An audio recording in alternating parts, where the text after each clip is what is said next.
Sen beni terk ettin. Sen beni hayatın ortasında dımdızlak bırakıp gittin. Sen beni terk ettin. Ben kim miyim?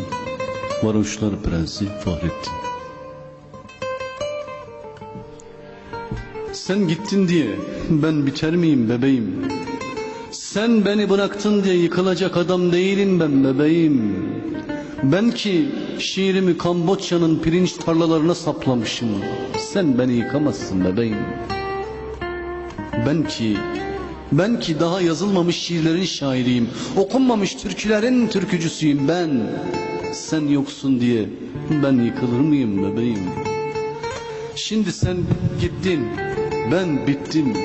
Çünkü sen gittin, sen artık yoksun bebeğim. Ve bundan böyle de olmayacaksın güzelim.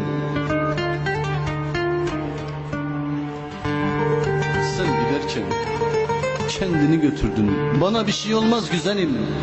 Ben ne dağları delmişim, ne siperler yapmışım kendime dertlere karşı. Yıldıramamış beni, yıldırım gibi göğsüme çarpmış bütün dünyanın dertleri, fakat yine de yıkamamış beni. Çünkü ben Varoşlar Prensi Fahrettin. Beni yıkamazlar bebeğim. Senin gitmenle bana bir şey olmaz. Sen artık benim gözümde hiçsin.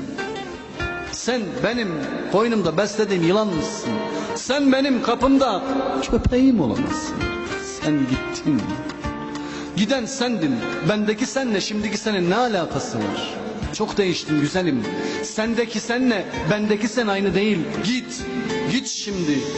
Bendeki seni şimdiki senle kirletme, git güzelim. Ben şimdi yapayalnızım. Himalayalardaki bir yak öküzü kadar yalnızım. Ve hortumunu yutmuş bir fil gibi mahzunum şimdi ben, git.